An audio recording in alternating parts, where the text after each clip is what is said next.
Hello students, how are you? Are you well? Are you safe from corona? Yes, take care of yourself and your family also. Student, I am Meenakshi. We will read chapter 2 of geography today. Land, soil, water, natural vegetation and wildlife resources. 8th class में आज हम second lesson ये read करेंगे. इसमें भी हम introduction में starting में 2 स्टोरीज़ हैं अलग अलग कंट्रीज़ की और 2 अलग अलग स्टूडेंट बच्चों की स्टोरी हैं, उसे रीड करते हैं. In a small village in Tanzania Africa, member gets up very early in the morning to fetch water. She has to walk a long way and return after a few hours. She then helps her mother in the house and join her brother in taking care of their goats. All her family owns is the piece of a rocky land around their small huts.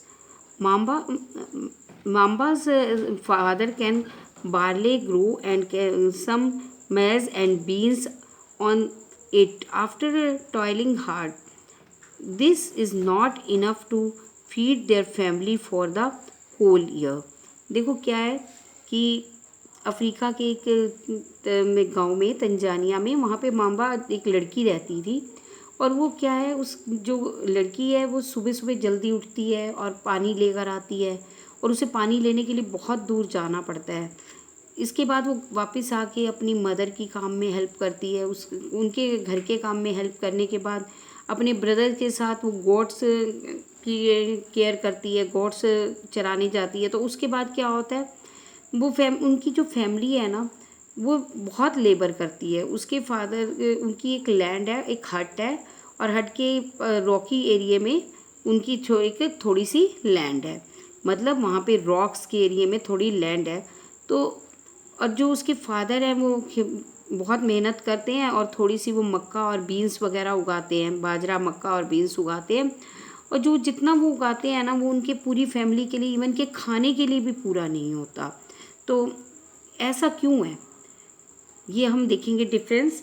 Peter lives in the heart of the sheep rearing region in the New Zealand, where his family runs a wool processing factory. Every day when he returns from the school, Peter watches his uncle taking care of their sheep. Their sheep yard is situated in the wide grassy plain with hills in the far distance. It is managed in a scientific way using the latest technology. Peter's family also grow vegetable through the organic farming.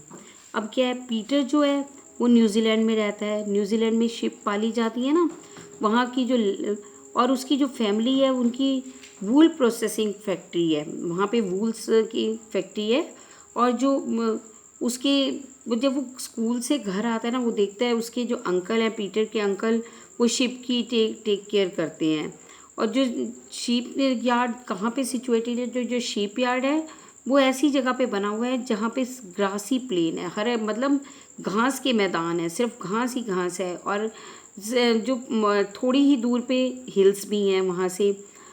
तो उनके वो scientific तरीके से जो है सारा काम करते हैं. उनका जितना भी वो साइंटिफिक तरीके से वो खेती करते हैं और उनकी जो वेजिटेबल्स भी उगाते हैं और ऑर्गेनिक फार्मिंग करते हैं. ऑर्गेनिक फार्मिंग होती है जिसमें हम केमिकल्स का यूज़ नहीं करते. विदाउट केमिकल्स जो भी फसल उगाई जाती है उसे ऑर्गेनिक फार्मिंग कहते हैं. अब ये देखो, माम्बा और पीटर दोनों जो हैं वो अलग अलग हैं, उनकी सिचुएशन अलग है. तो इसका क्या रीज़न है? Mamba and Peter stay in 2 different part of the world and led very different lives.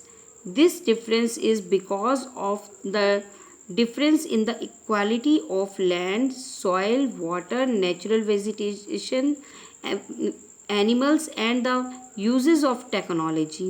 The availability of such resources is main reason place differ from each other. देखो ये दोनों की सिचुएशंस अलग अलग हैं. वो इतनी लेबर करते हैं, इतनी मेहनत करते हैं माम्बास की फैमिली, फिर भी उनके पास जो है खाने के लिए भी इनफ फूड नहीं है. इसके असाइड पीटर है, देखो उनके पास भी गॉड्स हैं, इनके पास शीप्स हैं, तो इनकी लाइफ में ऐसा क्या फ़र्क है? ये जो डिफरेंस है ना, ये लैंड का फ़र्क है, मिट्टी का, सॉइल का फ़र्क है, वाटर का फ़र्क है। इस वजह से जो है, इस डिफरेंस की वजह से उनकी जो अलग अलग तरह की वहाँ पे वेजिटेशन उगती हैं, वनस्पतियाँ उगती हैं, एनिमल्स अलग अलग तरह के, थोड़ा उनकी लिविंग पाले जाते हैं अलग तरह से। टेक्नोलॉजी उन लोगों के पास, जिन लोगों के पास अच्छी टेक्नोलॉजी है वो अच्छी अर्निंग करते हैं। जिन लोगों की लैंड्स अच्छी हैं तो वो लैंड्स का भी फ़र्क होता है ना, जहाँ पे कहीं पे कोई बढ़िया फसल उगती है जिसकी कॉस्ट ज़्यादा है तो वो लोग रिच हो जाते हैं, वहाँ पे उनके पास इनफ मनी होता है। तो ये जो रिसोर्सेज हैं ये हर जगह के अलग अलग होते हैं, लैंड के ऊपर डिपेंड करते हैं।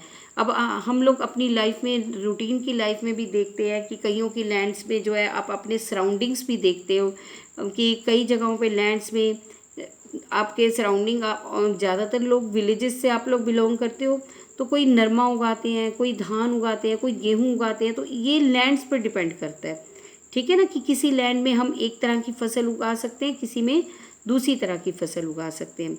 आज हम जो है इनके चैप्टर की इंट्रोडक्शन रीड कर रहे हैं, कल हम इसको चैप्टर को आगे रीड करेंगे।